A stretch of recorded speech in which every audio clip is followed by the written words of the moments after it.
ladies and gentlemen, we do have a tie-breaker match between Najin White Shield and Cloud9 to decide who will be the first seed going into next week's quarterfinals. Here's what's at stake in this match. The winner of this game will avoid Samsung Blue and the top half of the bracket and will be seeded against OMG and the rest of the Chinese squads in the bottom half of the bracket. The loser, of course, will go against Samsung Blue and will be seeded with the Korean squads and Team Solo Mid. So there is a lot to play for. Cloud9 brought us to the tiebreaker by taking down Najin White Shield earlier in the day. And I want to start talking to you guys about what we can expect from this particular match. We do know White Shield are blue side. Crumbs, I know you felt very strongly about picks and bans in terms of which side Cloud9 is stronger on. Why don't you kick it off? I think that Cloud9 is a very strong blue side team, as Monty pointed out earlier, and unfortunately for them, they lost a coin toss, so they will be having to play on purple side, which is not a strong side for them because that means that High's champion pool can be dwindled severely, unlike on the blue side. And that's the way that Najin White Shield beat them the first time around, and I think that is going to have a big part into this next game. Yeah, it's going to be interesting to see what Cloud9's strategy is, because in order to defeat that, maybe they change up their bans, some of the Alistair bans that we've seen on red side, bans like that. Do they leave those up and try and perhaps bait them out? Are they that confident? I mean, we've also been talking a lot about Balls' Rumble on the desk, and all-time professionally, Balls is now 16-0 on that champion. So that is ridiculous. I mean, Dade Zed is up there in terms of win rate as well, but this is one of the most dangerous champion-player combinations of all time. I still disagree with the fact that High's champion pool in that particular game was the reason they lost. I think the Talon Zed matchup did well, and we saw earlier as well that the Talon can actually just go head-to-head with Zed to a point where it depends on the rest of the team how they play the game, and Cloud9 fell behind early on all the other lanes except mid, in my opinion, and they should have lane swapped that game. And I feel if they would have done that, they could have actually won that game relatively easy. So, yeah, while Hai didn't have the winning lane and couldn't enforce his will upon the map, he could still keep that mid lane even and then just have the rest of his teammates play 4 against 4. See, I kind of agree with you in a way, but the game that we saw Talon do well against Zed, he was 2-0, 2 kills up before beginning to 1v1 Zed, and that allowed him to really get going. And they were winning the objective game as well, which allowed him to have a lot more global gold. But I just think that Hai, as a player, it's not the champion necessarily being bad, but as a player, you saw in the previous game when he played Najin White, he was making a lot of smart decisions by moving around the map and generating plays for his team to follow up on. I don't think Talon is a champion that he's so comfortable on to know the limits of how far can he go and how far can he push the opponent to react to him and be able to capitalize on it with his team. Well, Freak, we haven't heard from you yet, and I do want to move on to the predictions for this one. Who are you picking to win the game and why after everything that we've just heard? So, Crumbs, first of all, can I take some of your power real quick? Oh, no way, man. Denied. Denied. I'm going out on a limb, and I'm hoping I get to be the real prophet. I'm going to say Cloud9. I'm going to say Cloud9 takes first place in the group. I think they are in high spirits. Teams that are in high spirits tend to win games really well. And also, I actually think because of all this extra emphasis on Rumble, red side helps them a bit because there's not enough bans for the blue side team to lock things up. The 2 picks first round for red side will actually be a big thing for Cloud9 here. So Freak attempted to take the Prophet's powers. The Prophet is next on the prediction list. You denied him. Who is actually going to win this game? Now, one thing I've learned from all these games is that the most important thing is to not take into account the emotional state of these teams. Just ignore all of that and just think about it so only on strategy and picks and bans. And that's what happened the previous game. And I'm going to go with Najin White Shield for this time around because I think the purple side and hopefully a Rumble ban if they want to win is going to benefit them. Monty Cristo. Yeah, I'm going to take Najin White Shield as well for the reasons Crum stated. And I think they'll come up here and it'll be a clutch game. And I'm hoping they win as well because what I really want to see, really want to see is Save versus Going in the quarterfinals. Well, we'll see if that's a reality. Final prediction, Crepo. Part of me agrees with Freak. I don't think no one man should have all those powers. So I will go with Shield here, and I'll follow the Prophet into a glorious victory. Well, we'll find out. To get us into the game, we're going to send it back over to the guys at the caster desk. Thank you very much, Quickshot. It is time for our final game here in Singapore. And if the last encounter is anything to go by, this should be an amazing game. Absolutely. The last game was so ridiculously close and tense for the first 51 minutes, but a lot of that gets set up in the picks and bans.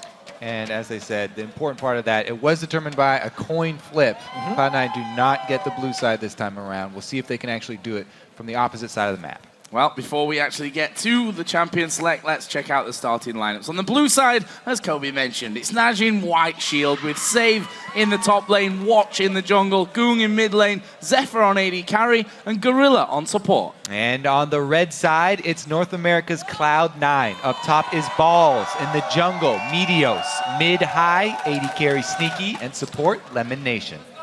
So I'm going to go back to the question that I had just a couple of games ago when it comes to champion select. We heard the thoughts of the analyst desk on that front. What are your thoughts, Jack? I mean, High's played 6 different champions in 6 games.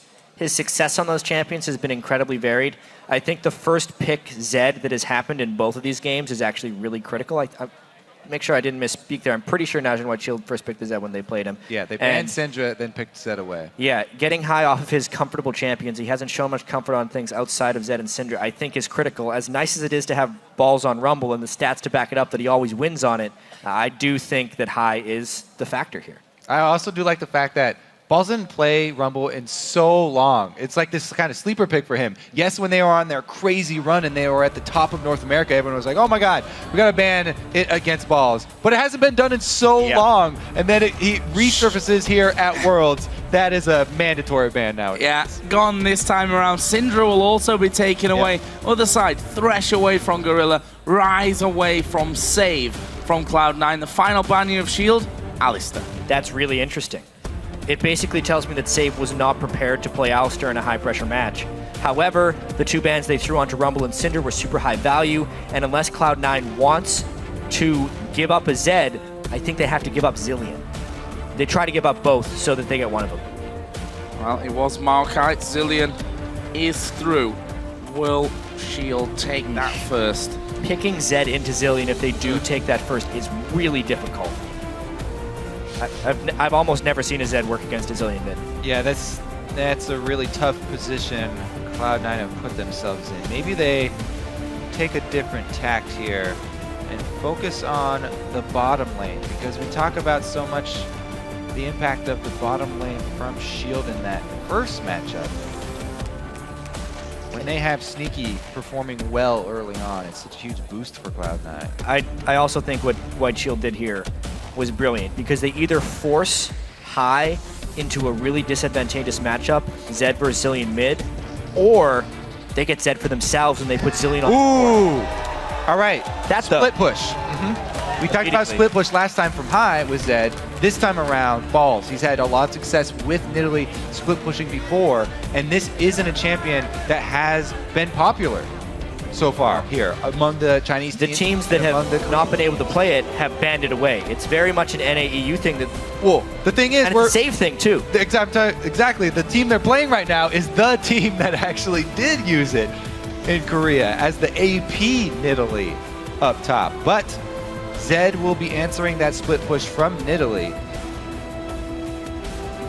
And Lee Sin goes over here, possibly at least. All right, to Watch. Yeah, so many things here for Shield. They get the #1 pick here for Goong, the #1 pick here for Watch, and that Zilean. So Cloud9 had to give up a whole lot to switch over to this Nidalee split strat. I mean, that's just the way the picks and bans fell. I feel like Shield played their ban cards really, really well. And then when they first picked that Zilean, they basically made it so High couldn't play Zed. And it guaranteed a late Zed pick for White Shield, even though it had been the first pick in the previous 2 matchups. They did secure something for the bottom lane, though. Talked about that. They took the Corki away from Zeph and got it on Sneaky again. Yeah, he had a it's strong... come to this. Corki first AD carry picked. Yeah. It's Worlds, chat. We're everything comes full circle. So for Cloud9, what do they go into? Of course, the game '1 between these 2 teams, it was, in fact, a Talon pick for High against the Zed of Goong. Didn't work fantastically for them. 274 was what High played on that, but they're not going to go that way just yet. In fact, they're locking Elise in the jungle there for details. Taking away Janna as well for Lemon Nation, which you have to feel then maybe just leaves the Nami pick for Gorilla.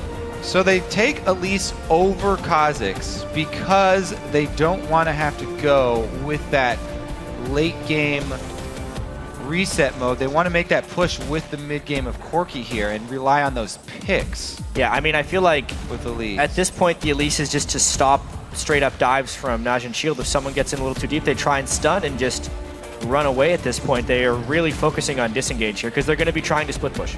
And of course, as I mentioned, Nami for Gorilla, I just totally overlooked the fact that, you know, Zilean was already locked in there. We will be seeing Lucian full Zephyr and a Classic save. top lane. They've done it Cassadin for before. Safe, yeah. Classic save. It's something that they did a lot of over in Korea, and it's a pretty darn good answer to a split pusher because Cassadin can keep up with people until the rest of the team arrives to finish them off.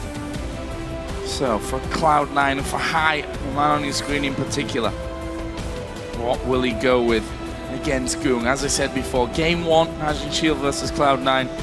Goong took away that Zed early. Again, Was the talent pick, and it's going to be the same matchup. Now, he actually played the matchup fairly well last time as far as the laning phase goes.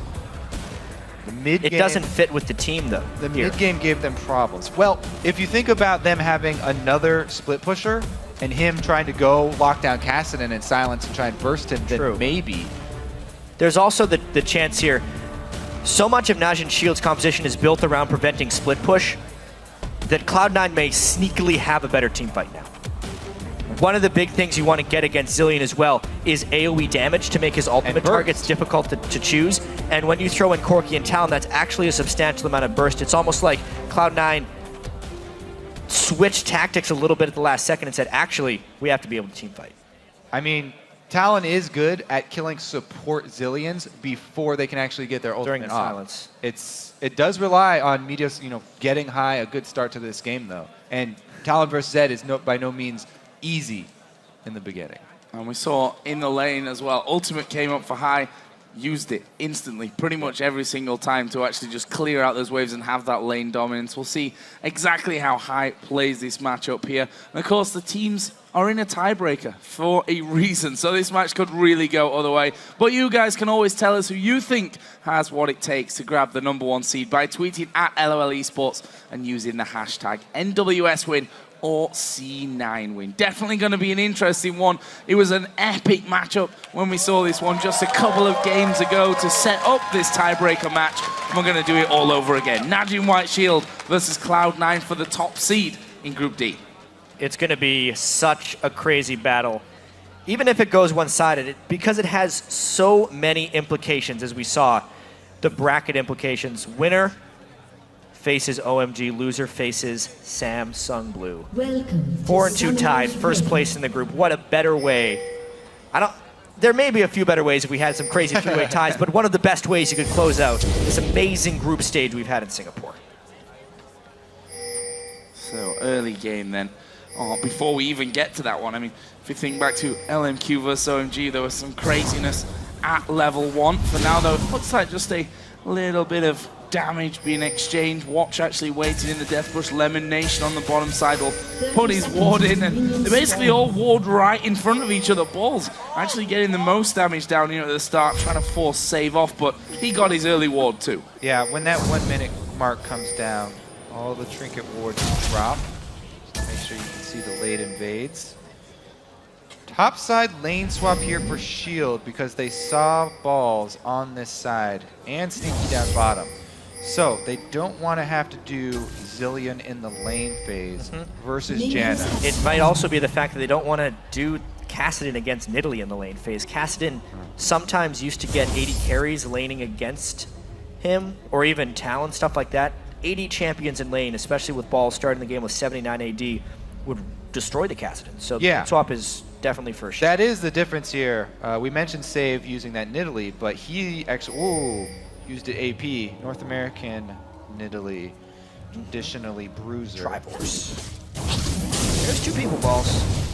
Yeah, that was Not the best of trades. an interesting one. I guess it didn't spot Zephyr actually going through there with him. Either way, see early damage coming out for Cloud9's. For Najin's duo lane. Down bottom, Sneaky is all on his own. Got a free time there, at least for now. And it's the double jungle start for Shield, of course, because they were the ones initiating the lane swap. They had their top laner with their jungler from the very beginning. Yeah, very that's a cleaner good start. Very good early start for them. Ball's going to have to start his jungle half-life here. Actually, when they went to do the red buff, while Balls helped with the damage for Meteos, he didn't take any of the experience. So they're trying to get Meteos ahead of Watch here rather than get Balls ahead of Save.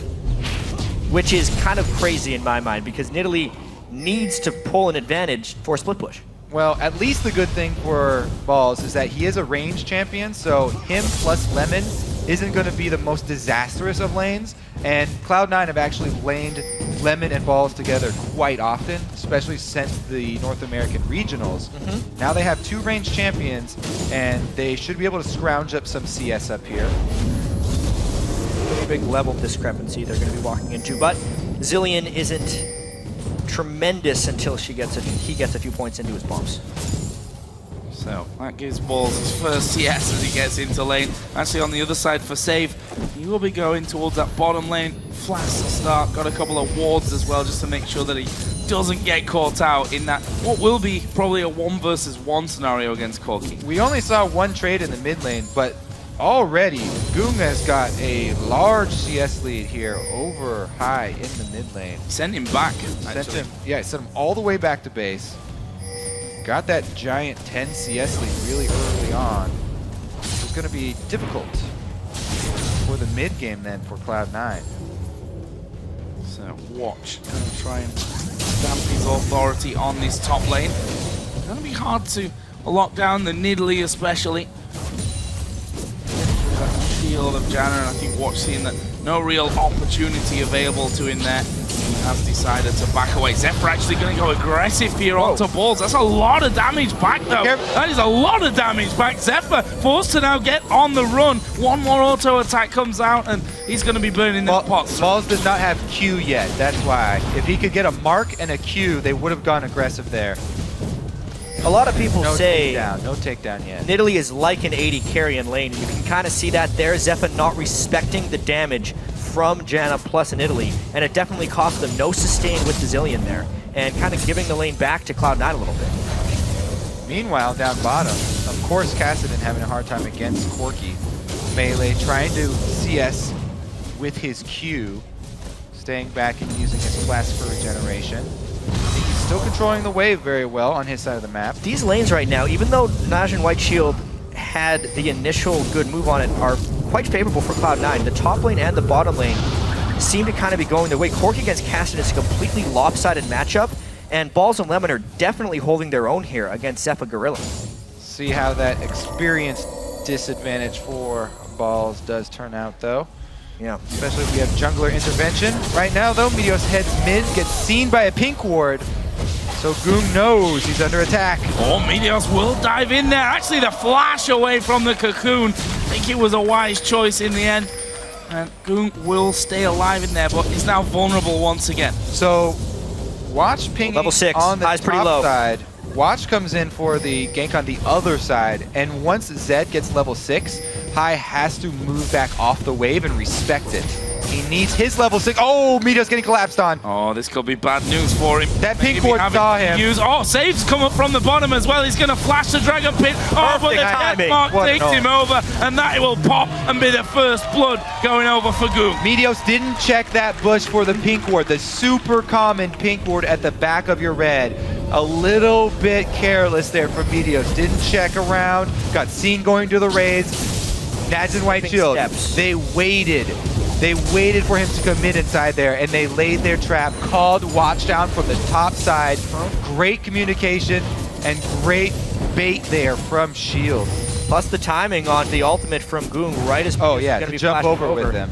Super easy conversion for their kill there, and that's just going to make life harder for High in that mid lane. Goong looking strong on that set. It's been such an important pick between Goong and High.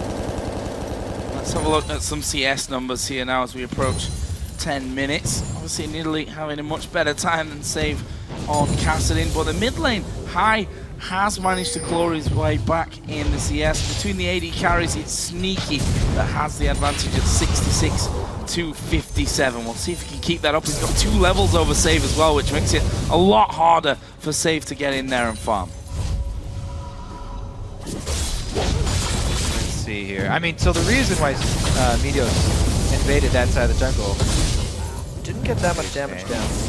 The Zillion is also helping experience in the lanes for Najin White Shield, which is something that cannot be understated enough. It's one of the reasons it's such a powerful pick as the support. Which is the big reason Goom got level 6 before High, and also Save hitting level 6 on Caston. This is going to be a very strange looking game, just because Goom is not, Zed himself is not that great of a team fighter. Caston needs a very long time to turn on.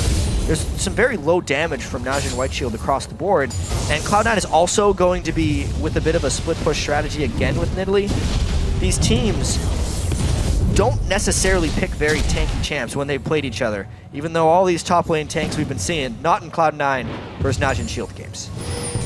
Certainly not. Kassadin versus Nidalee this time around. See how that all factors into this one. Sneaky gets another big wave onto his turret. And actually, Save is going to be changing lanes now. He's headed up to the top lane. Well, if he's level 6, he feels like maybe he can stay with the Nidalee. But that's a pretty scary matchup for Caston, in all honesty. He has a Catalyst and a Crystalline Flask. I think he's just going to be trying to survive that. And they wanted to be able to match up a VF Sword Lucian with Corki. Also, it does give them more security as far as the mid-game Dragon. Matching teleport for teleport up there. Save did not have to burn his. Oh, there's the death mark going down. High is maybe in trouble here once again. Not enough damage put down by Goon. Watch was also a little late to that party. Might just force High to back out of lane. Of course, the Flask will help with that, so seems like he will actually just stick around for now. But if we look at the wards, we were just talking about Dragon and the control of it. That's all blue wards down there. And that's all 4 pink wards here on the bottom side for Najin as well. They do not hesitate to lay those down very early in the game. High going in for a little bit. There's a lot of damage for that trade. High definitely not getting the upper hand in this matchup. Yeah, Shield are already making the call towards Dragon. Cloud9 needs to run away right now. Oh, Watch coming in. Can he land the Q? High almost stepping into it, but he's going to be in trouble either way, and it's Goong that gets another one. A 2-0 Z. Are they going to dive to Meteos? They probably are. Zillion Ultimate is on Save. He will need that as well as the turret takes him down. They won't quite be able to finish off Meteos, but Save gets his Rift Walk back up in time. Lemon Nation coming around to get the slow, but it's on to Lee Sin. Najin White Shield backing off.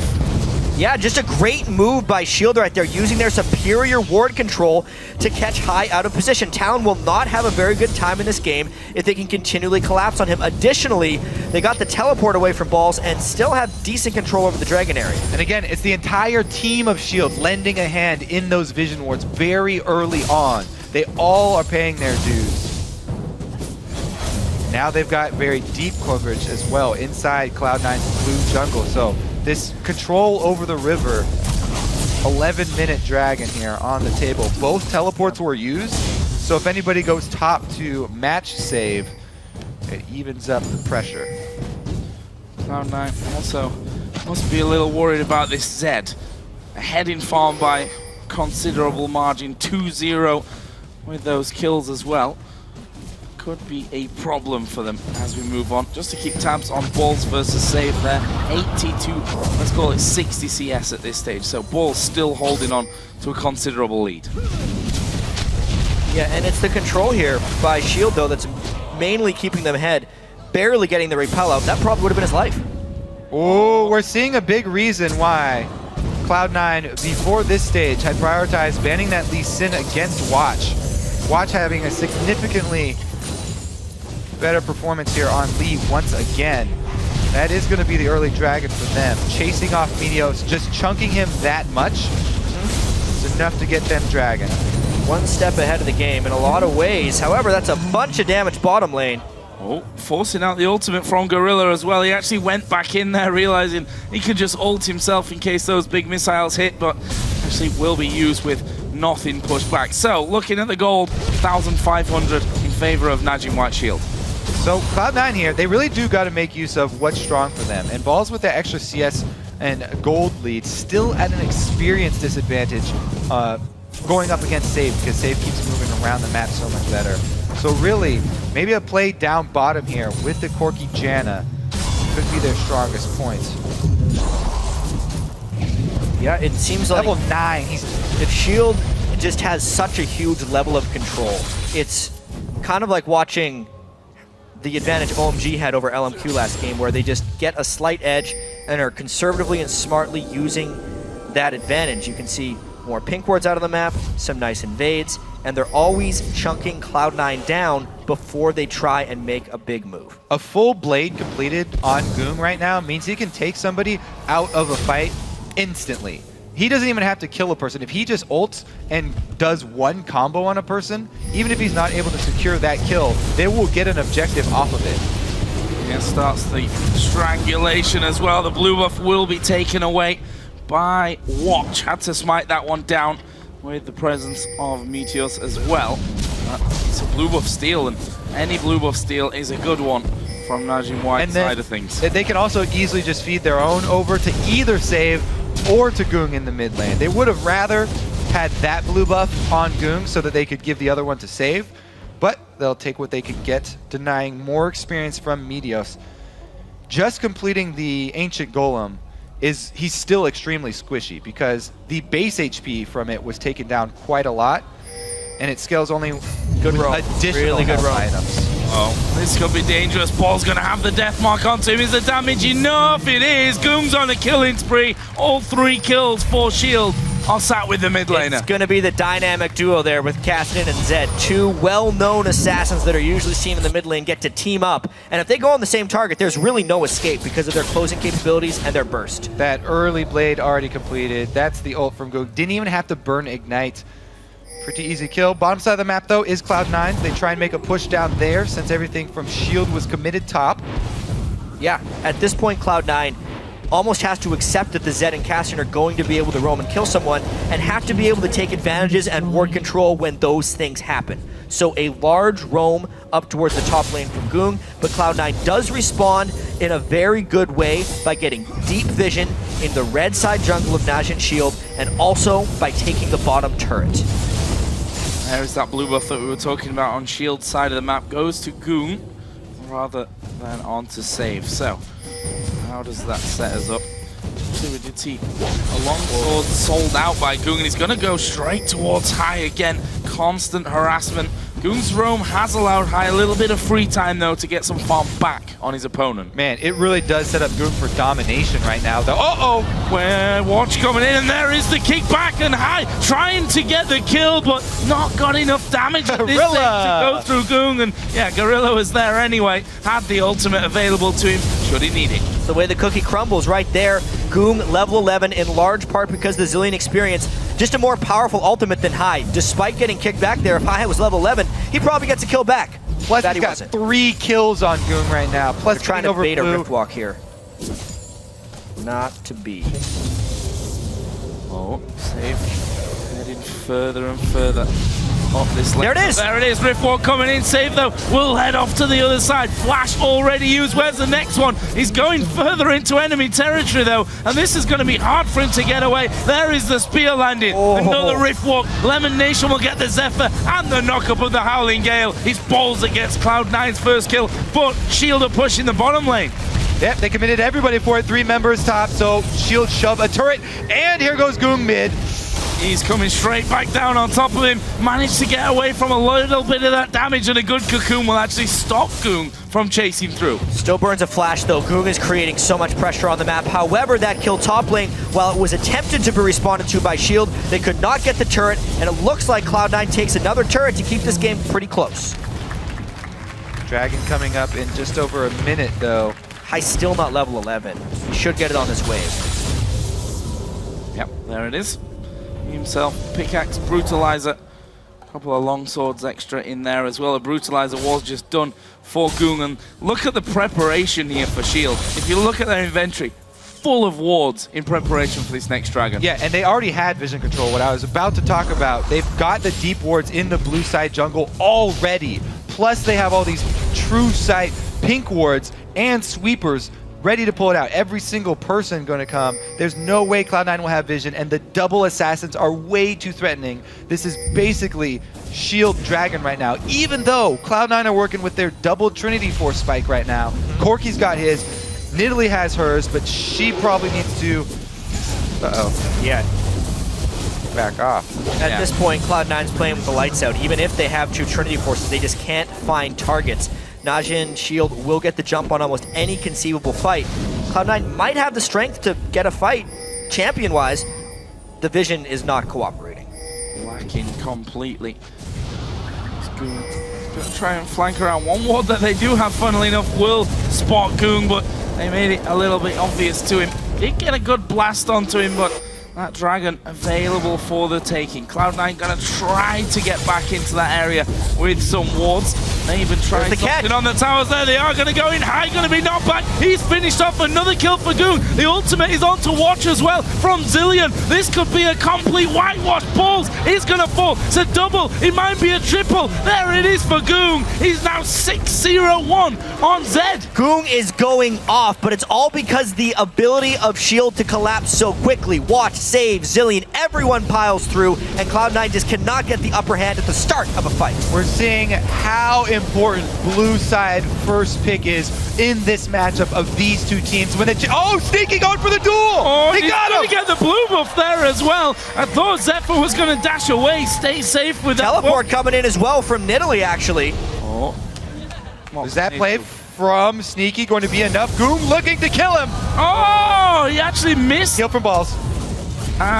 Ignite coming in though, and Balls is now going to be chasing through. Can he actually finish off Goong though? Gotta land a spear. Oh, there is a spear dodged away from, but here comes Meteos, and there's the shutdown. Wow. Finally, they stop Goong. That solo play from Sneaky, dueling Zephyr, gonna earn them actually this Dragon. They've got plenty of wards What a to clear out miraculous here. turnaround. They're gonna get this it. Dragon. They were completely starved in vision control. They got triple killed in mid lane by Goong, but they get a shutdown worth a whole bunch of gold, plus the Dragon. Cloud9 keeping it close. Little bit greedy, I have to feel there from Shield. Zephyr probably could have just got away from the danger of Sneaky. Let's watch though that fight once again, starting with that triple. This is the importance of that Lee Sin for watch. Every time he's controlling high so easily, getting that vision on him. Goong, it takes away all of the counterplay that Talon has in this matchup, and Goong just goes crazy all over the team, flashing in for the extra kills. The fact that he could get the initial kill onto high without using his death mark just made the chase potential of that fight even greater. And you can see Lemon Nation, Jan is probably the best peeling support in the game. You can't peel what Sword is bringing to this game with casting his edge. Gold remains close though. Just a couple of thousand between them. We'll see now that a Ghost Blade is done for Goong on top of his Blade of the Ruined Kings. Infinity Edge for Zephyr. Rod of Ages. Needlessly large rod in the top lane for save as well. And White Shield moving back in, trying to set up what they had before here, which is complete vision domination of that bottom side of the Cloud9 jungle. Goong is such a monster on Assassin. This Zed has been so great. With the Ghost Blade now, what is Cloud9 going to do to peel him? Basically, they have to be able to either get the initiation on him, which they can't do until they can clear vision, or they need to find a stun onto him the instant he goes in for a death mark, which puts so much pressure on Meteos.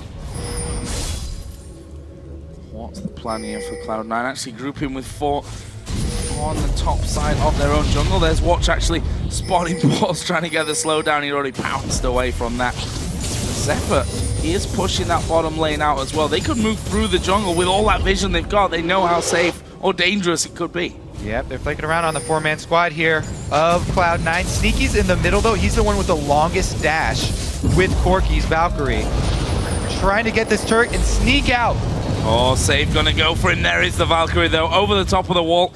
Turret actually survived that onslaught.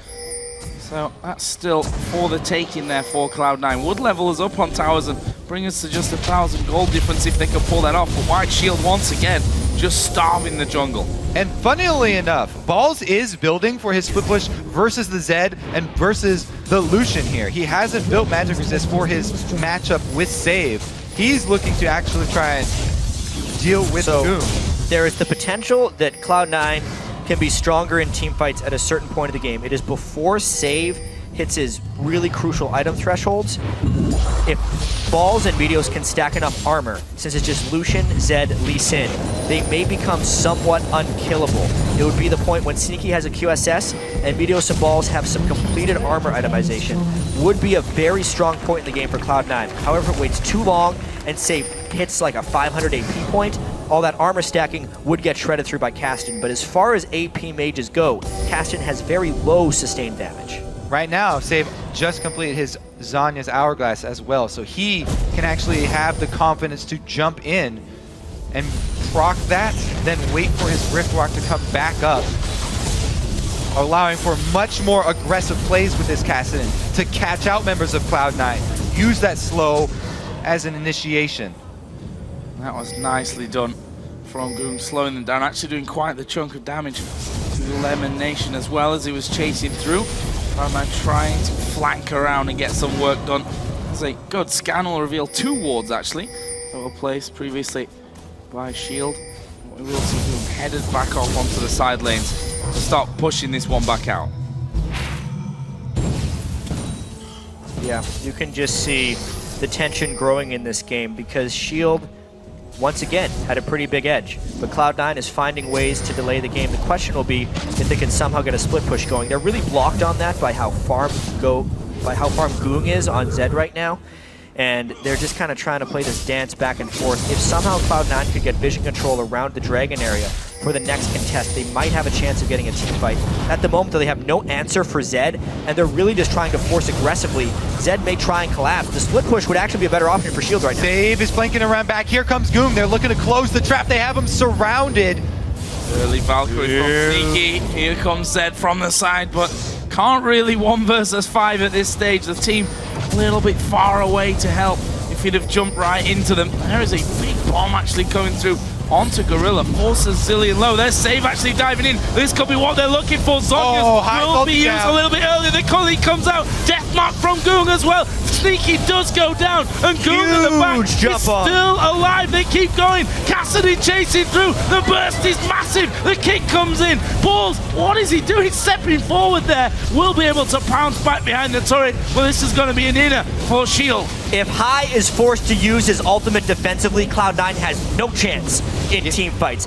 Cassidon will just chase through. There will be no retaliation potential. Zed will be free to kill Sneaky, and it'll be curtains for Cloud9. Yeah, Shield have so much control of this game. Their assassins can play so aggressively. They have the Zillion backing them up.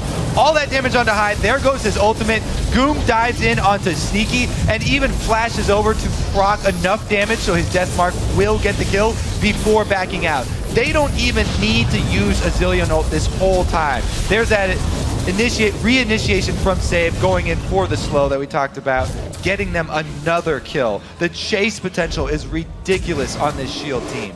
Here's the question though. They actually have Deathmark down temporarily. Cloud9 coming straight back to the Dragon fight. They may be able to try and jump the gold back. If they lose yet another fight and a Dragon though, it's probably game. Cloud9 really need to be the ones getting the jump here. They have to get some burst in with that silence of High. High actually has three main items, the armor penetration with his Tiamat extra proc. But they're shoving down 2 lanes and they're trying to make use of the ball split push up top. This is, I think, really good for White Shield actually. They get the Dragon plus the ability of collapsing. If Cloud9 gets caught here, High's already canceled his recall. They what a fake! Faked it out actually. They're going for a turret. They're going to be caught here though. Yeah, Shield have just seen that happening, so it's going to be a turret for Cloud9. Cloud9 pretty much has to fight in this situation. We know they're not very good at running away. Where's the ball CP? Where's the catch from the rest of White Shield? There they are spotted. The initial damage comes in. Save will dive towards Lemon Nation. It's High that will be the big target though. It's Zephyr that gets that one. Save will continue following. Gets Lemon Nation. Looks like Corky is home free though. And Meteos, I believe, is also going to be safe from this one. Maybe save as well. Watch actually gets in off the wall. Lands the Q. The kickback from Balls going for an inhibitor turret. The jump off. Meteos will go down, but Balls is down there. TP will come in from Save though to stop that. You can tell Cloud9 are desperate right now. They're trying to sneak out any sort of trade that they can get, but they're just so far behind that Shield can collapse on them. Shield doing a very good job. Gold. this stage, though. It's just increasing. 6,000 in favor of Najin White Shield. There's balls getting back towards that bottom lane. Actually, no wards directly on that bottom side of the map. There's a big line from the blue buff of Cloud9 all the way down to the red buff of Najin White Shield, but currently balls not spotted, so got a bit of time on that front, but can't really afford to go all the way to that inhibitor. High joining him, though. That might actually be a decent little team to pick off the likes of Lucian. Definitely seems like they would have a chance. They're putting almost no emphasis on Baron here for good reason, because every time Cloud9 has tried to posture around an objective, Shield has come out very victorious. So they're just hoping, actually, that Shield would go for a Baron, or even try and push that bottom wave so they can get a kill. The thing is, Cloud9 have to get several of these sneaky sort of cheating trades in a row to catch back up. They're in such a deep hole right now that they have to pull off something crazy by pulling Shield across the map. However, Shield are the ones with the extra mobility on these assassins, and it's very, very difficult for Cloud9 to make that maneuver repeatedly. There's just so much ward coverage of Shield. They can see almost every move that Cloud9 are trying to pull. Still for now keeping both Balls and High down on the bottom side of the map, though. They've just spotted High. They've seen Balls' position as well. It looks like they're trying to close in. Credit to Cloud9, though. They've got wards down to spot that counter-attack coming. Allows them to actually get away. Goom going towards Lemon Nation. Couldn't quite get on him, though, with a Ghost Blade. Luckily, Ghost Blade cooldown is only 45 seconds, so you can try again with that one. They're really trying to force around Baron here. If White Shield gets any type of pick, another great escape by Cloud9, they'd be able to get Baron, but the split push down bottom will kind of put Shield on a timer here. Interesting, they're sending Corki down here as well, and Shield can see that, so they're forcing this Baron because they see two members committed down bottom for Cloud9, and they do it really, really fast. Can Cloud9 shove in on that inhibitor turret in time? Gorilla trying to keep Balls away, but Balls doing a lot of damage. There is a Baron picked up. Meanwhile, down in the bottom, Save struggling to actually hold on. They're going to go for Save as well. Sneaky will Valkyrie in. They've got rid of the turret. Can they finish the inhib as well? Meanwhile, going ham there onto Balls. Not quite enough to get the kill. Watch comes in. Great Monsoon from Lemon Nation. Meanwhile, they do get the inhibitor. I went back though to Save. Ultimate came out Gorilla, so he focuses on Gorilla. Gets the kill. Sneaky gets Zephyr. Save did finish off High though. Sneaky's getting collapsed on though. Here comes Watch, and he's followed up by Goom. Oh boy, but you can see the Balls and Meteor on the trail. Goom, where's he gonna go from this one? Watch coming around, and he's managed to stay alive.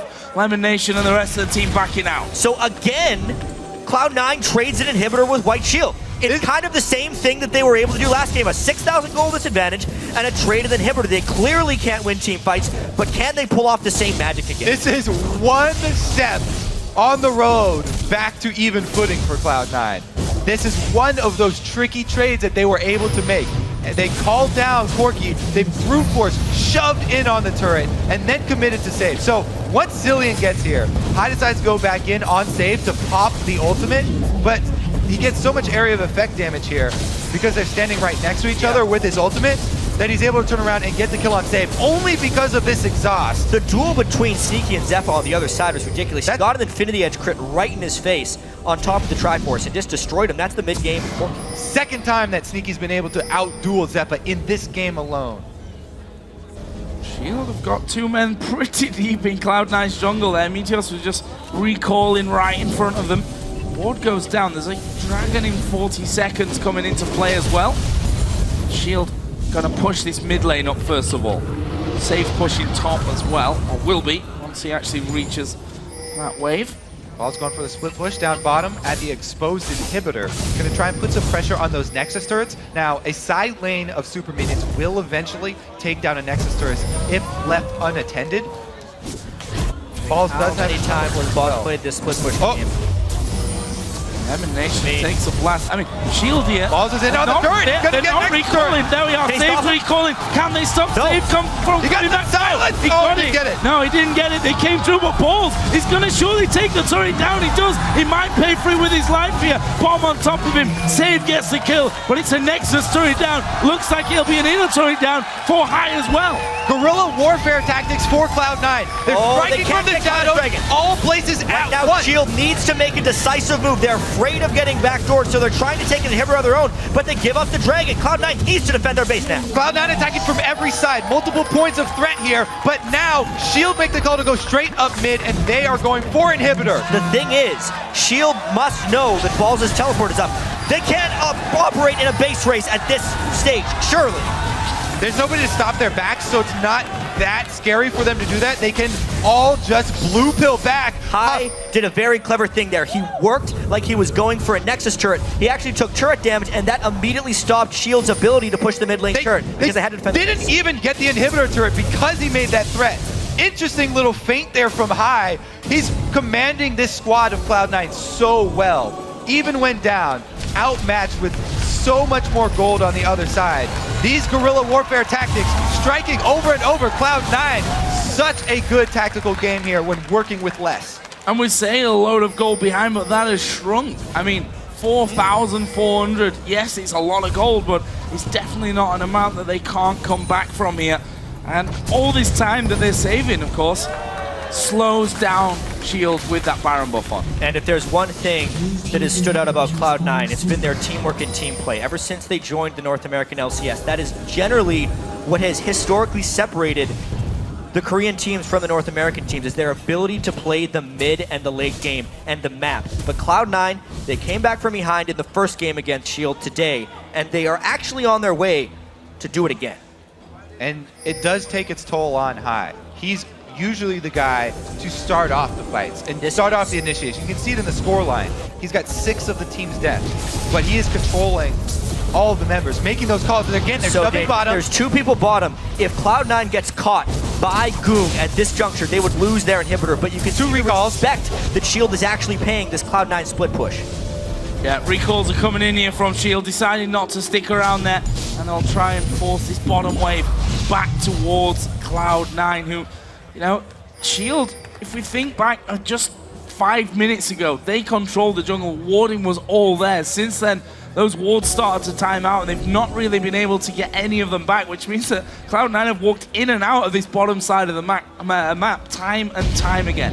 Something we have to note is Save is rapidly approaching his death cap. When he does that, he will pop a bunch of damage onto Balls in split push scenarios and also rapidly increase Shield's ability to collapse on team fights. So as much as Cloud9 has done in this split push, it's just going to become a higher and higher risk with higher and higher rewards. So, what is next for Shield? They're actually going for High. The Q of Watch, though, goes past, and High just kind of dodging out of the side of that one. 1 minute and 20 until the next Baron comes up. And I'm interested to see what Shield do about that. What decision they make there. Flanked a little bit by Goong, but I don't think members Goong realized where he was. Yeah, there's a really heavy split by Cloud9 here. They could be completely outnumbered. Remember, Save does have teleport, so in an instant, there could be 5 members of Shield in Cloud9's base. And there we go. It's Goong to go on to sneaky Deathmark down, but it's not enough damage. He has to go back off to the shadows. The but it might be enough here to get the actual base. Talon still pushing bottom. They kick Lemon Nation. Oh, what a howling gale. Knocks them both up, but the inhib turret is down. Shield are backing out.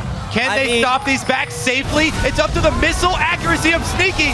That's a lot of prevented back. Talon is free on the inhibitor. They have them all on their sights. That's a massive damage as well. One more will take down Gorilla. Flash away. Surely will die though. That's Save now unstoppable. I didn't get the inhibitor down there. He went up towards mid. He was going to cut them off for kills. Not killing the he was going to cut them off for kills, but he actually didn't get anybody. Oh, Goong coming around. Watch is there. He goes for Goong. No, I didn't get anyone. He doesn't get the kill. High gets completely destroyed when the pressure is at its highest point. Save kills Balls.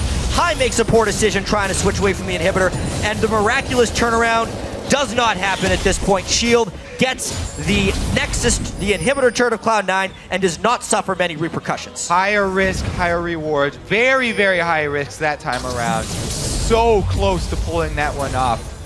But Cloud9 do not get either thing. There were too many things they wanted. They wanted to cut off for the kills. The four-man squad or three-man squad in mid lost sight though, and they ended up not getting the kills or the inhibitor. Now they can get pretty easy. Baron committing 2 down bottom. They really want to commit. Just for an inhibitor, they'd have to fully commit here.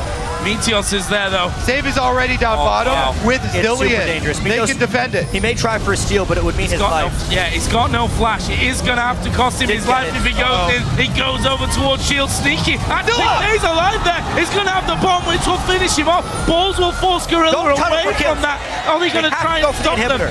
We've got Zed recalling. Balls is going for the inhib. There's the Monsoon to stop Zephyr going back. But they get 2 back into the base. Gorilla has the ultimate on himself. Can he even get it? Can he get the inhib? One more. He can. Cloud9 still suffers massive casualties, and the death timers are no longer trivial. That's 50 seconds on the balls, 30 on a Sneaky, and 30 on the Meteos. How quickly can White Shield trade inhibitors, but still maintain the Baron buff? Well, Goongi's kind of fast when Zillion's there, speeding him up this entire way. And who's going to be able to defend? High's on the top side. Remember, recall. there is no Nexus turret down on the bottom side, so these minions are going to funnel in towards the last remaining Nexus turret. Shield need to do this very quickly. High is split pushing up top, so Shield cannot go for the end of the game here. Just the inhibitor, and then they have to defend. Saves Caston is the great answer, though, this time. With his teleport still up and that Death Cap working on his Void Staff, we've seen his ability to just decimate these split pushes of Cloud9, and he's really been the one to turn on once he got that Death Cap and start shutting this down. Well, they're going to go back, pick up the extra gold here to fuel that war chest. Again, another big pickup for Shield. All the global gold has been going towards them. They got the Baron, they got the Dragon. And they've traded inhibitors now, so even the pressure has equalized. Cloud9 is going to have nightmares with that High trying to collapse for a team fight when he could have killed the inhibitor clean out. Crazy, crazy stuff. Cloud9 holding on just about in this game. See more items coming in across the board. That Bloodthirst is done for Sneaky. All of them getting out Negatron cloaks. On the player cam, having a bit of a stretch there as well. This is, I think, a pretty stressful game for, you know, an assassin shot caller. Like, he's got a lot to think about this game. And you can tell they're committed to this bush gank right here. That's why he's stretching out. They're just going to wait for this. This is one of the only ways they can get back in the game. Oh, Gloom going low. He's going to put the death mark onto High. High's going to fall from this. The death mark is enough, and Gloom survives it. Balls will go down. That's 2 men dead. Gloom pinging the base, played though. that amazingly. I can't believe he escaped that and then turned it around. The base isn't shambles, however. Yeah, Corky Elise going down. Goong now has recalled. Look at that Nexus turret. So very low. They've gone over a ward. Whoa, Sneaky. What does this guy have planned here? He used both of his blades already. Yeah, there's no death mark for Goom. Sneaky can actually kill it off here. He's going to go in. Cassidy is coming back. There is Goom. Meteos needs a couple of hits onto that Nexus turret to finish it off. He's going to jump up in the air, but he's not going to escape. And the rest of Shield are still pushing. Goong is just a magician. Najin White Shield Houdini, able to get out of that and get back to finish and save the base. Too much. Shield are going to take this one in. The solo lane performance from Save and Goong, dealing with this ridiculously skirmishy and annoying Cloud9 team who just keeps trying to get those pesky Nexus turrets. They could not. That is the second inhibitor from Najin Shield. They have surmised control of this game, and they may even try and end. 3 of them there. They're going for High. He has to pop the ultimate here underneath the turret, though, so feeling a little bit safer. Shield are going to go for the victory. There are 2 super minions in. There is Balls going to half HP. He gets kicked away. Is he going to escape? No, he won't. They'll be finishing that one off. They kill off the 2 Nexus turrets, and Najin White Shield are going to win the tiebreaker map, finish first in Group D. Cloud9 get the second spot and will face off against Samsung Blue in the quarterfinals. Such a ridiculously close game. Cloud9 nearly pulling off the miracle comeback, but it's actually Goom who is the magician today. So many clutch plays down the stretch, Save with tremendous map control on his Kassadin, and Shield get first in the group. So this means it's going to be them or Cloud9 versus Blue, Yes. and it's going to be TSM versus White in the next stages. The top of the bracket This is gonna be- will be Samsung, White, and Blue versus North American teams. The bottom side of the bracket will be 3 LPL teams and Najin, White, Shield. Absolutely insane stuff. And you can see from Cloud9 there, you know, We're close. that kind of game, you hold on for so long, you make these big clutch decisions that sometimes work out for you, sometimes they don't quite. But they've done, I guess, what they really came here today to do, which is get through the group stage and get into the bracket. Yeah, there was a big emotional roller coaster after beating them the first time, so they didn't have to play the tiebreaker for the group. This time they were kind of playing with house money a little bit, trying to get first place. Well, it looks like Cool will get its wish. He wanted to play Shield. He wanted to start facing Koreans as early as possible. That's an interesting way to do it. Some teams would argue that avoiding the Korean teams is exactly how you want to play it, but I guess if you're going to win a world championship, you've got to beat the best of the best anyway. Yeah, that's the way it's going to be. I can't wait for the quarterfinal stage. Only less than a week away before it gets underway. The 2 teams from the group stage here in Singapore will be the last 2 quarterfinals play to maximize their ability to prepare. That's kind of a happy yet somewhat disappointed Cloud9 team. You can see they're still relieved to make it through the group stage, but they were oh so close to taking first place in the group. And you can't imagine the pressure as well, I think, on these guys. You know, sitting up there, sit down and say, okay, we have to beat Najin White Shield to secure our spot. And then, you know, we got to play him again at the end of the day to see if we can take the first spot and try and avoid Samsung Blue at the end of it. For Alliance, you know, that they didn't really have that luxury. That was kind of taken away from them by the group. We were so close to a three-way playoff. We were so close to a three-way playoff right there. We could still be going for hours on after this if things just went a little bit differently. Honestly, these group stages were way more than I expected coming in. And both of them as well. I mean, let's not forget, last week in Taipei, we saw Tiebreaker as well. EDG losing out to AHQ, had to play them again at the end of that day as well. So I think we can safely say the group stages have been very, very exciting. I have to be honest, they were better than I ever imagined. Had a great time in Taipei. We've had a great time here in Singapore. It's only going to get more exciting, too, because next we move to Korea. Yeah, and we're going to have a little bit of a rest in between there. I think we're all a little bit fried after some amazing, amazing games. Now, though, we do have shocks with one of the members of the first place team from Group D. Thank you very much, guys. I'm standing by here with Gung after that victory and taking first place in the group. First question, just a little before this, C9 managed to beat you guys out. This time, the annoying split push was back. How did you guys deal with it this time around? 오늘 C9과의 경기 첫 번째 경기도 그렇고 지금 두 번째 경기에서도 스플릿 푸시에 많이 당하셨었는데 두 번째 경기 때는 어떻게 대응하셔서 이겼었는지 설명해 주세요. 네, 일단 C9 선수분들이 좀 이리저리 다들 나눠서 게릴라 전술을 많이 펼치더라고요. 그래서 저희가 제드를 갖고 있으니까 제드는 1대1에서 가장 강하기 때문에 제가 이제 한 명씩 계속 끊어내면서 이제 저희가 기회를 잡자고 했어요. Like C9, they were all over the map and they were playing this guerrilla tactics. So, but I was playing Zed, and which is very strong 1v1 champion. So I was just hunting one of them down, each of them down, and that's how we won the game. You had a fantastic game on Zed. What were your thoughts when Hai picked the Talon again, a matchup you'd seen in the first game versus C9 already? 이번에 하이 선수가 탈론 뽑았을 때 다시 한번 제드 탈론 리매치였는데 탈론 픽을 봤을 때 어떤 생각이 드셨나요? 네, 저 같은 경우는 제드 대 탈론이 엄청 자신 있는 편이라서 상대가 탈론을 해도 저는 오히려 고맙다고 생각하면서 했어요. I'm very confident when playing Zed against Talon. So when I saw his pick, I was very thankful. Now you get to go to Korea and play the quarterfinal versus OMG. Cool said before, I'd actually like to play Najin Shield because we think we can beat them. What are your thoughts on the matchup? OMG의 쿨 선수가 나진 실드와 붙는다면 이길 수 있을 것 같다고 얘기했었는데 그에 대해 어떻게 생각하시나요?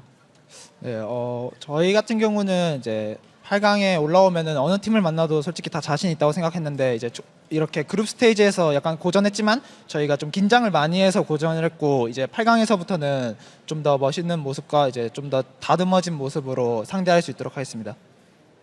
Even though we struggled a bit during group stage, I think we were a bit nervous and we didn't play our best. So we're going to practice prepare much more for the quarterfinals, and I think whoever we play against, we're very confident that can beat anyone. So yeah. All right, well, looking forward to that matchup. Congratulations and thank you very much. And as for us, we're going to go over to the desk to wrap things up. Thank you very much, Sharks. And congratulations to Najin White Shield taking the top seed in the bracket. Let's talk about the game before we move on to the quarterfinals. I want to start with picks and bans. I think it was an interesting composition that Najin White Shield put together. Not totally unexpected. And top lane Italy. We've finally seen it. Definitely didn't show up as often as we were expecting. Yeah, so this was kind of interesting here. Cloud9 definitely, I thought, had really good map play eventually with this team composition. It's a lot of heavy split pushes, a lot of duelists, and then a pretty good defensive team with a Corki and Janna sitting back. What I didn't like, though, from their picks and bans, though, was I feel like Cloud9 pinched champions really weirdly. On red side, your main goal is to basically pinch 3 champions, where blue side gets 1, you get 2 high priorities yourself. Nidalee and Corki both didn't feel like pinchable champions, whereas like banning Lee Sin, taking Kha'Zix, to me would have been the more obvious choice for setting yourself up for a powerful composition. Monty? Yeah, I can see that. I can see that. The thing is, though, is the early takeaway of Nidalee really... Najin White Shield is a team that likes to play Nidalee in the top lane. And just to go over to picks and bans here a little bit, what people may not know is that Save will play Teleport Zed in the top lane. And so what was so intelligent about Shield's pick and ban process here is that since Save and Goong both play Kassadin and they both play Zed, they didn't actually have to make a decision about where their lanes were going until they actually saw that final pick, which gave them a lot of versatility. Now, what I didn't like about what Cloud9 was doing is we've seen very similar compositions with an AD Assassin mid and Nidalee top from Najin White Shield in the past. But what Shield will do in this circumstance is instead of building a Trinity Force Nidalee, they will build Sheen, and then they have the option, the Nidalee has the option of then building into Lichbane and Chalice and having an AP Nidalee, because their problem was is that they focused a lot on one type of damage with that composition, just overwhelming amounts of AD, which made it easier in turn in the long run for Shield to itemize again. Talk to me about the Nidalee top. I know you quite like the pick in that setup as well, Crepo. Yeah, I'm a big Nidalee fan just because I feel she 1v1s almost any lane. And she's incredibly good in 2v2s. Put a range support next to Nidalee, and she will come out of the lane swap less behind than the enemy top laner in nearly all the cases. The only thing that can really rival it, in my opinion, is a Rise and a range support. They did it really well. You saw that early as well. They couldn't deny them anymore. They were struggling. At one point, Nidalee even came close to a kill. The only reason I feel like you could swap into a Nidalee is if you just want to keep her down. You don't want her to become a split pushing monster if you have no way for doing that in lane. Now, something I point out with the Nidalee is that I'm almost certain that Boss has never played against a Kassadin top as Nidalee. That is not a champion you see in North America, ever. And it's only almost exclusive to Korea. And I don't think they expected that, because when you think about that matchup, you're like, oh, I wouldn't want to take that matchup. And they lane swapped, and they were doing pretty well in the lane swap, but the Zillion passive allowed Kassadin to get the levels he needed to make sure that when he swapped back into Nidalee, he was able to actually lane from a little bit of a CS deficit. Yeah, I really like the Nidalee, the Zillion pick router as well, because I really like Zillion with 2 high damage, high mobile assassins that can just go in, and when the enemy team tries to kill you, you just cock block that with the ultimate. Wow. Right, let's get to the replay really quickly. Pull this one up onto your screen. The mid game played out in favor of Najin Shield for the most part, but Cloud9 really made Shield work. They put a lot of pressure in this bottom lane. They, got the inhib down, I think, twice. Let's roll the clip out, and Crepo, maybe talk to me about, the way Cloud9 is trying to play this. This is the play that eventually led to the Baron for Shield. When you're this far behind, all you can do is open up the map and try and bait people into overkilling your split push. Right here, he barely gets out and just gets enough damage, and this is a mistake. There's a Zhonya's and there's a Zillion ulti. Neither get used. Balls recognize he doesn't have to chase that anymore, and he goes for the inhib. He will get that inhib at the end, paying his life for it. But that's the way. If you can't deal with him 5v5, you need to open up the map, and Cloud9 did that brilliantly. They pushed bottom, then they backed off. They pushed top, then they backed off. When White saw an opening in mid, they went all the way down to mid. Cloud9 said, okay, well fine, you get mid, we'll trade both sides of the map for you, and Wild should realize that, and they had to base. So Cloud9 was dictating the tempo with a significant, as best as they could from a position behind. Yeah. And that was really beautiful to see. They did play really well from behind, it has Yeah. to be said. But Shield is used to these kind of circumstances as well. So There was a lot of respect from Shield as well. yeah, there was definitely. I think that was just a fun game to watch. I really enjoyed it. It was pretty darn even. It was the opposite of what we saw earlier. Well, final thoughts from Freak. Yeah, I think it's just unfortunate. Cloud9 gave away so many early leads. Meteos walking into a pink ward, getting first blooded there. I mean, Goong hard carried this game, and you saw how damn smart Cloud9 was. If Goong wasn't 9-1-10 this game and Watch didn't get probably Lee Sin, it's probably a Cloud9 win. Well, we'll have to see. They're going to have some chances to prove themselves against some other Korean squads. Now that our quarterfinalists are set, let's actually look ahead at the 2014 League of Legends World Championship shifts to Busan, Korea for 4 best-of-5 elimination matches.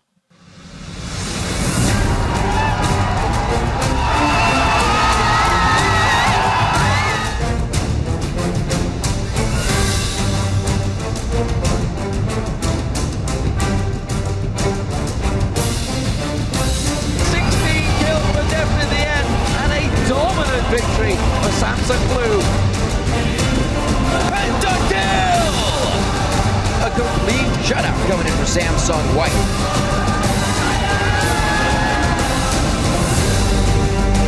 This was a quick one, that's for sure. Team Solo Midfans, you have yourself a North American team into the quarterfinals. Najin White Shield, despite the heavily behind in this game, turning around.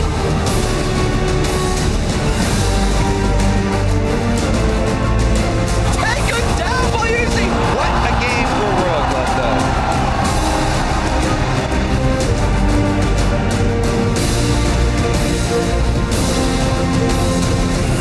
And a convincing win once again for Cloud9.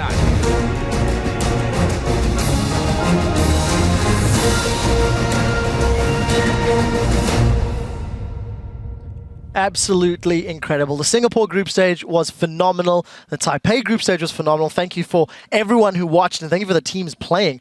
The action gets underway on Friday, October 3rd with those quarterfinals at the Bexco Auditorium with Samsung White taking on Team Solo Mid. Then on Saturday, Samsung Blue will clash with Cloud9, followed by Starhorn Royal Club going up against Edward Gaming. Finally, OMG will face off against Najin White Shield. The bracket is locked in very heavily. North America versus Korea in the top half of the bracket, and China versus Korea in the bottom half of the bracket. Let's talk about some of these matchups and what we can expect. Monty, you're itching to get in there. Yeah, one thing that has been kind of reiterated by fans and some of the casters throughout this tournament is the following statement. You ready? Got my rose-colored glasses? Hey, wow, Korea doesn't look as strong this year. They're actually beatable.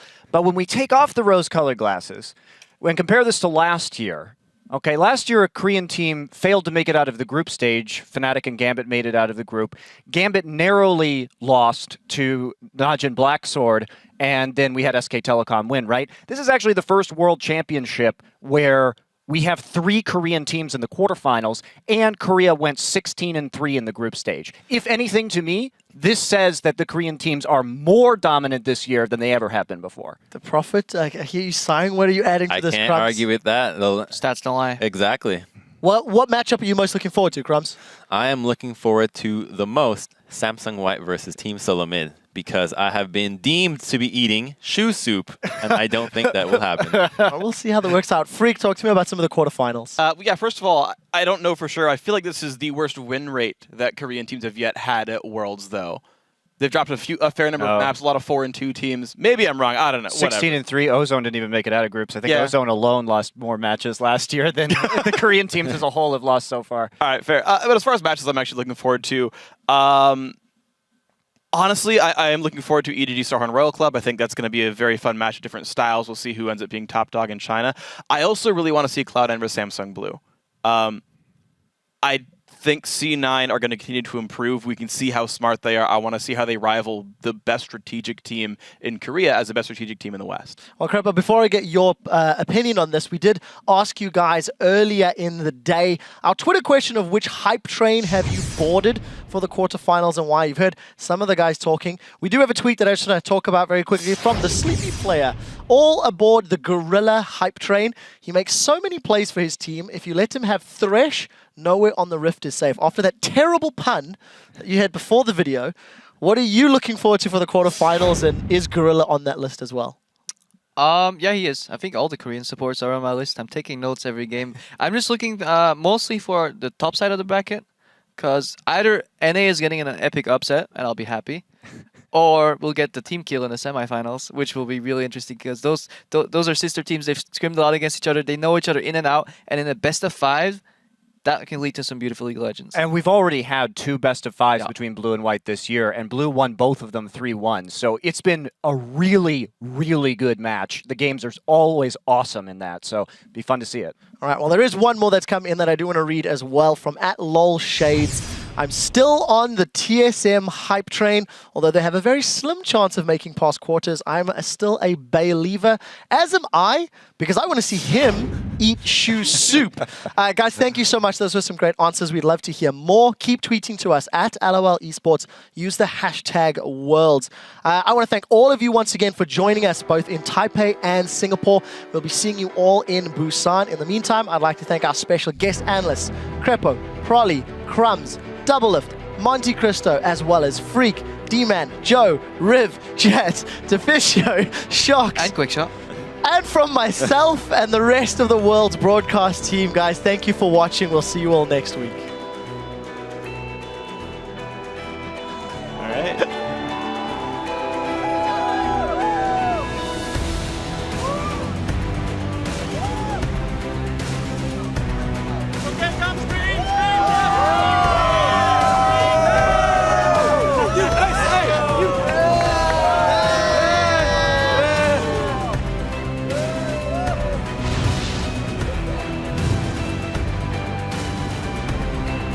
In the heart of Singapore, the second group stage of the 2014 World Championship will be taking place. The Super Minions would end the game as long as they keep Alliance occupied. Gets bubbled in. Will they be able to get a good fight out of this? Zanya's thrown down in from balls, and it looks like they're actually pushing Alliance away from their base.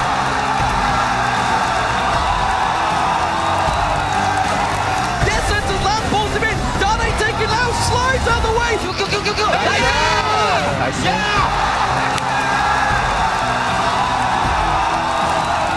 Again, Fnatic decides, screw it, let's take it. Back range onto Acorn. We'll get the one. Hard will be the next one.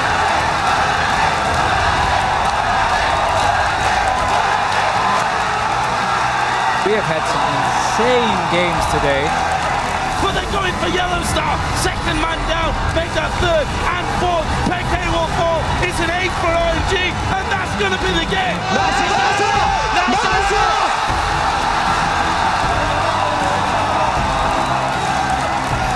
Group stages at this World have been so exciting. Cyanide and PK both closing in. There's the slow. Xiao goes over the wall. Reckless comes in. He gets the pentakill. The pentakills, man.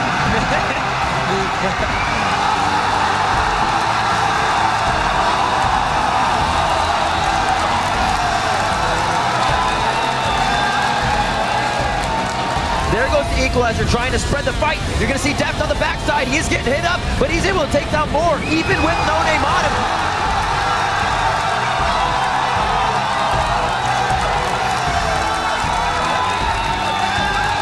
They're going to win. They're going to win. It's almost about to go down. Down, the Lions down. Kaboom. They flip the fuse, and kaboom goes the dynamite.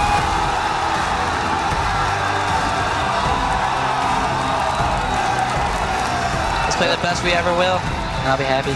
Sneaky coming around after using his QSN. It's going to be Cloud9 to win this one. They take out what? They're going to Zephyr. It's the 8 for Cloud9. The group stages have been very, very exciting. Had a great time here in Singapore.